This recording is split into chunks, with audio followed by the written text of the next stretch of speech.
I know that you are in a state right now where you feel like nothing is going to get better ever again.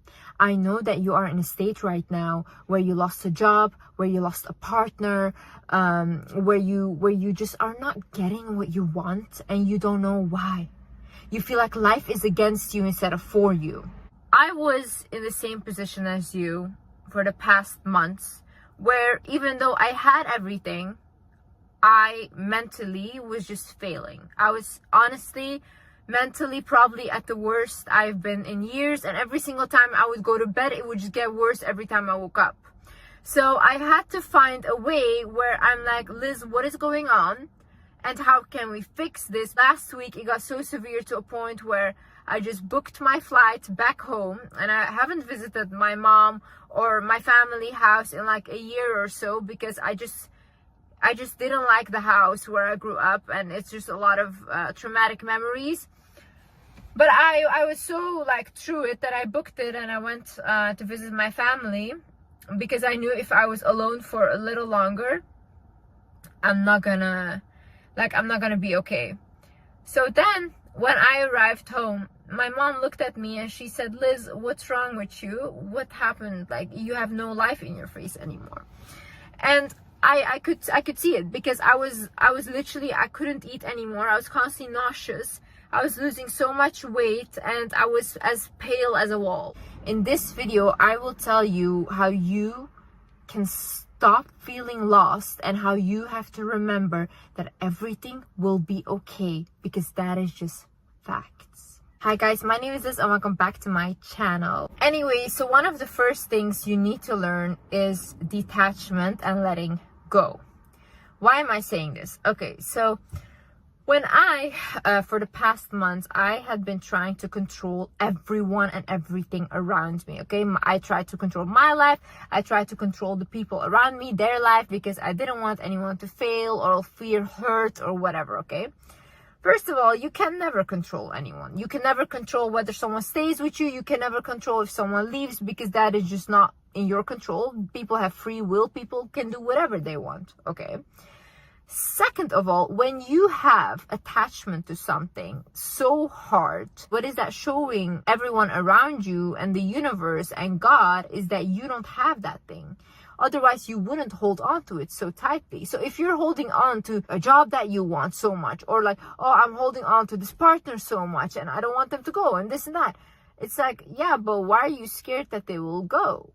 Because you don't believe you really have it. Because if you know that you have something, or if you know you can get something, you're not desperate for it. You're not trying to attach yourself to it because you know it's there and it will always be there. But whatever you try to force by holding onto it so tightly eventually will crush. So the reason why I actually realized this was because the first day that I arrived here, I went to walk into the woods. And like I said, I'm talking to God. And I'm talking to God as a friend. So I'm basically like, God, please, I need you to help me. I'm going through it. I feel like if I continue like this, I'm not going to continue living much longer. And so when I said that whilst walking, all of a sudden I hear a thought in my head that says, wanting nothing gives you everything. Then I start to repeat it out loud. I'm like, wanting nothing gives you everything? Then I was like, oh, wanting nothing gives you everything. What I was basically shown what my sign was, that I needed to let go. And these situations in my life where I felt like I had lost everything was teaching me to let go. Because have you guys not noticed when we have, like, let's say a boyfriend or a partner or an ex, right? And they leave our life. The minute you stop wanting them, they want you and they start to chase you. Why is it? Because there is no more attachment and desperation to that thing. So now you actually call back all of your energy to yourself because you know that you are good. When you know that you are good and you know that you have everything, because you really do. You're looking for love. You're looking for money, which is abundance. You're looking for all these things outside of you, but they're inside of you. You are the creator, right? But because you put so many importance on the people around you and the things outside of you, you give those things power. But they don't have that power. Only you do. So the minute I started hearing that sentence, I was like, it just clicked for me, and I was like, I'm letting go of everything. I'm letting go of wanting a partner. I'm letting go of even being scared for my career. I'm letting go of like having fear of having no friends, because I have everything. I have a good career. People will love me. I love me. And it's like, my friends, I have like family members around me that also care about me. And it's like, instead of focusing on what you don't have, start focusing on what you do have.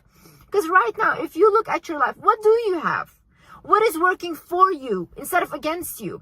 Because what we do is we focus so much on like the things that are not going well, but so many things has gone right. But because our human brain is wired to look at the negative first and to believe the negative first, that's where we always go. But you have to be stronger than that. You have to look at the positive things, because there's a lot. There's a lot, guys. Look at the signs. Day in, day out, we get signs, okay? We get signs. God gives us signs. Our guides give us signs. We just don't notice the signs. Signs can come in angel numbers. It can come in a person that says something to you and you remember it. Even a sentence that you hear and that you remember it. You can't shake it. Maybe a dream. Look at the signs, because we are always being guided on earth. We just need to open our eyes and start listening and actually seeing deeper, looking at things deeper than just superficial. Things are very deep. We are very, very deep. You literally have to become in a state where you're like, you know what? Whatever happens, I believe that wherever I'm being guided to is my best path. I believe that God will not fail me. I believe that, I've been guided throughout my whole life. My whole life, God has put me on a path where whether I want it or not, I've been guided towards my highest good. So why do I think God is going to fail me now? Why do I think that when God removes someone out of my life, it's him failing me? Why do I not think I'm being protected from something here? Why do I have fear now instead of faith? Once I talked to God and once I walked in nature, what I also did whilst I was in the woods, by the way, when I was feeling terrible, I went against a tree. I put my hands there and I was visualizing, and I also asked the tree. I was like, please, tree, I'm so grateful for you that you provide us with oxygen, and thank you so much. I ask from you, please, can you help me remove any blockages and remove any negative energy that I've been carrying? Can you please help cleanse me? So when I said that, I put my hands against the tree and I closed my eyes and I was visualizing like it removing like darkness out of my body into the tree and taking it into his roots. Guys, I was standing there doing that, and I swear to God, once I opened my eyes, I felt like I had been in a trance. It's insane. The nature, these trees, the plants, these are all living beings. Work with them. Help them. Let them help you. But you have to ask. See, what we have as our spirit and a soul in life is free will. So we can do whatever we want and no one can intervene. They can only help when we ask. So God can only help when we ask. Because we have our own free will to do whatever we want. They cannot come in between it. We need to ask. So then they can help. After that, I was like, okay, what can I do now? I have not been to the gym in a very long time. Let's say like 3 months, I haven't been consistently to the gym. Maybe once I went and whatever, okay? So I haven't been. But what does the exercise do? It's connecting your energy to your body. So you start to feel alive inside of your body. Even when people, they say like, oh my God, I was working out and my whole legs were shaking or everything starts to shake. It's your energy moving in your body. This is stagnant energy. When you have a lot of stagnant energy that is not growing, that is not moving, you will start to feel very bad inside of your own skin. You'll start to overthink. You'll start to become depressed because the energy cannot go anywhere. It's just stuck inside of you. But if you move and you move your whole body around and you start exercising, you start to open up that energy. That energy can go out now. It can release. Then I was like, okay, every day now I'm gonna go and I'm gonna do that. I'm gonna exercise my body. And I started doing that. And guys, truly, I cannot describe how much this helps. Another thing is being surrounded by people that truly love you. For me, this is my mom. For me, these are family members of mine. And for me, for the longest time, I realized that I hold on to past mistakes or I make them bigger than they are. But sometimes when you have people in your life that truly, truly just love you, and that of course they will make mistakes and stuff, you know, you cannot punish them for the rest of your life for like small mistakes, or maybe if they weren't even small to you. People do grow, people do change. And I think with my family, I had like a very difficult thing understanding that, because I was like, you guys didn't treat me well. But then I'm like, yeah, but these people are also growing now. So they're now also relearning indoctrinated beliefs. They're now trying to change. And even when I'm back here now, I'm really seeing effort like from everyone, from my siblings, from my mom, from like, to really understand me. And it's something that I really appreciate, because it's not something that I've ever had. And this is why I'm also like trying to understand them now and trying to give them some slack and empathy. For me, family and friends and like these people are very important. And I think in life, if you don't have a supportive family at all, or they're very, very toxic, I don't like, obviously you cannot deal with them, but I would say create your own family. Find people around you that love you. Find people around you that want to see you do good. Find people around you that you can grow with. Build that system for yourself. Because if you have, you know, I call it the roots. If you have good roots underneath you, you can grow.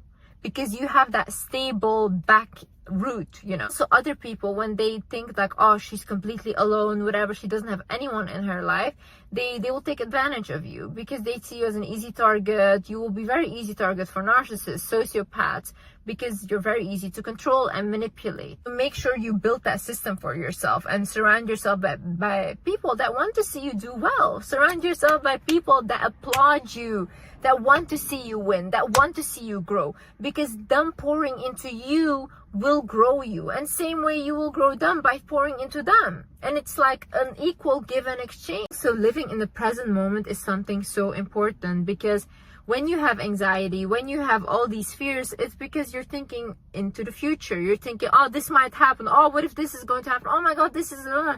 And it's like, no, the only thing you have is right now. Only thing you have right now is what is happening right now.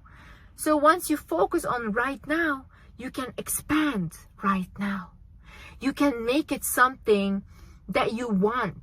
And that is also what I'm telling you, like, start to think about what you want instead of what you don't want. I was watching this video of Joe Dispenza, and he basically said, like, a lot of people are living in the past. A lot of people are living in the past mistakes, past problems, and that's what they're constantly recreating for themselves with their brain. But he's like, once you start to actually feel already like the thing you're trying to manifest. So for example, let's say you want to manifest love, but you start to become a very loving person, you love others, and you start to give that love, you already are feeling love. So what happens is you become magnetic. Your aura expands, your energy expands. Now everyone wants to be around you. So now everyone wants to be around you, and it's easy for you to find love now. Because you are love, and you accepted that you are it, and you felt it before it even happened. So that's what your body and your environment will create for you. Same way with wanting money and all these things. Like, once you start to feel abundant for what you already have, those are the rich people. You can have someone that has no money, but they're so happy, like just like having their life, and they're so happy. These are abundant people. I know rich people, they are not happy with their life. It's never good enough. They're poor. In my eyes, they're poor. You know how unhappy they are? It's never ever good enough for them. It's always like an up game. Until when? It's a game they will never win. Once you start pouring into like, oh my God, look at this car that I have. Whoa, beautiful car. I love you, car. You say to your apartment, oh my God, I love you, apartment. You're so beautiful. Or you say like, let's say to your job even, oh, thank you. I'm so thankful to wake up today. I get to go to work today. Oh, I get to study today. I'm so thankful to study today. Because these are all privileges. A lot of people don't have these privileges. A lot of people will sell their leg to go to school. Once you start seeing your life as a privilege instead of as a dread, it becomes a privilege. It becomes something beautiful. Also, these days what I realize is I'm happy to be alive, and I want to live. I want to live. And I'm happy that I'm healthy. I'm happy that God gave me this body and God gave me this life. I'm happy, I'm grateful, thank you. Put gratitude. There's people that are in the hospitals. There's people that are not alive today. Not alive. Every day that you wake up is a blessing. It's another chance at life. God is not done with you. You are not done with yourself yet. If you were done and if you had nothing more to do, you would not be alive today. You also have to feed your body with good food, but feed your body. Even if it's like whatever your body requires, you need to give it to your body. I heard this sentence in my head and it said, when you have hunger, it means you have hunger for life. You want more in life. And a lot of people, when they're like this hungry, what they do is they start binge eating, right? But that's not right. What your body actually wants is telling you to create. It wants you to create something. It wants you to create something more beautiful or bigger for yourself. That's why it's giving you hunger as a signal. It's not telling you to overeat, because that's also not healthy. But when you see, for example, people that refuse to eat, like people that have eating disorders and all these things, like I had, what does that mean? You have no more hunger for life. You don't want to live.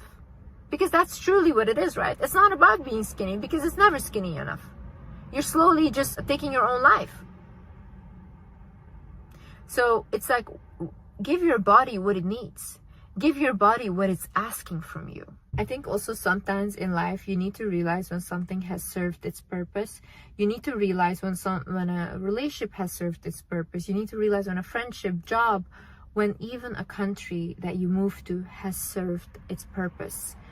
When we start to hold something together that is not meant to be there anymore, and you feel like it's not meant to be there anymore, it will slip away anyways. And this is how we crush that thing. You know, by holding it tighter, you will crush it eventually. You need to learn, like, not everything in life is forever. We are not forever. Nothing in life is forever, actually. We are not forever. Nothing is forever, okay? When you are okay with that, you know what? Nothing is forever, and I'm grateful for what this person has taught me in my life. I'm grateful for what they gave me. I'm grateful for the love that I've experienced and the lessons that I learned. Even if it was bad, I still learned lessons. But it's okay, you can go now. You can go. Our mission in each other's life is done. We have completed each other's soul mission, and now we are both meant to move on. It's good to say that to yourself. It's good to accept that that is just the case. But we as humans, we tend to force things. We tend to force jobs. We tend to force friendship. We tend to settle for everything because we think like that's what life's supposed to be. But I don't believe that. I don't believe that when you have this life, you're meant to settle. I think you can have more. I think you can have anything you want. But there's like certain limitations that we put on ourselves. And we say like, oh no, more than that you cannot have. But who told us that? Who told us that? You know, I hear a lot of people say like, oh, if you have a partner that gives you love, he will not give you money. Or if he gives you money, he will not give you love. You cannot have both. It's like, why not? People have both. People have even better. Why can I not have both? I don't have to believe that. I can believe that I can have both. I can believe I can have more. And that's what I will create. I think the moment you become okay with not being okay, that is the moment you actually grow. Because we always demonize negative emotions. We don't want to feel them, we want to run away from them. But the more we run away, the bigger they get, and eventually we will have to feel it anyways. So what actually you need to do is face the emotions firsthand. Feel them. That's what I had to do. These past months, I felt like the ground was slipping away from underneath my feet. And I was like, stability, I was losing everything, okay? But I had to feel that emotion in order to overcome it, because now I feel more stable than I've ever been.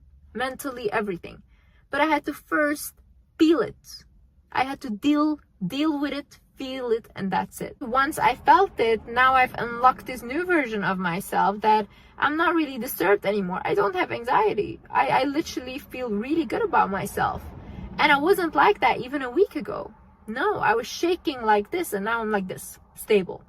You know, the negative parts of ourselves, they need love the most. They need attention the most.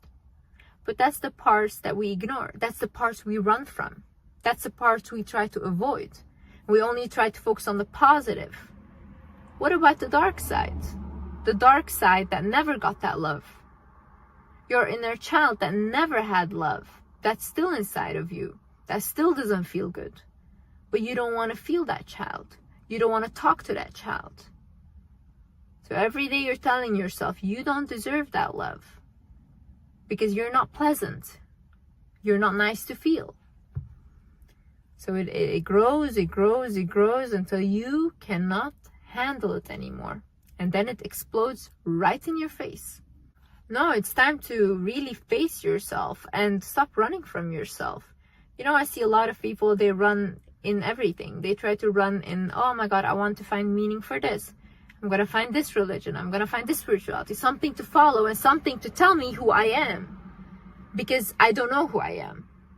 But instead, you have all the answers. If you would quiet everything around you, and if you would just sit with yourself in a meditative form, and you listen to your unconscious mind, then you would know, you know everything. You know all the guidance. You don't need anyone to tell you. You don't even need me. You just have to become conscious about your unconscious mind.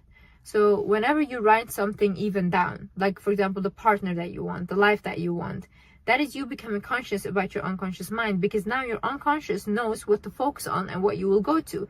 Let's say, for example, I write in the manifestation journal that I created, right?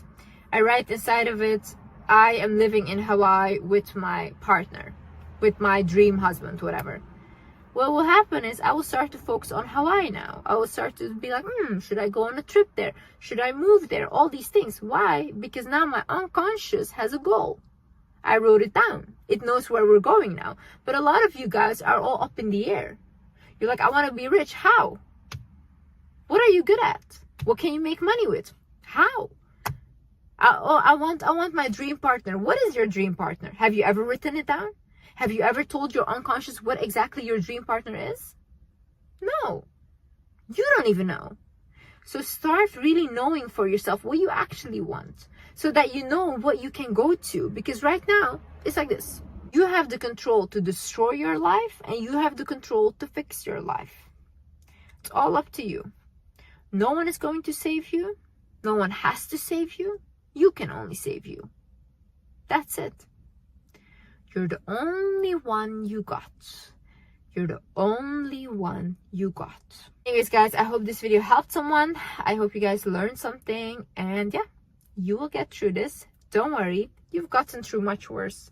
Literally. And God always guides you. God always helps you. You just need to start asking. I love you guys so much. And yeah, I see you in the next video. Bye-bye.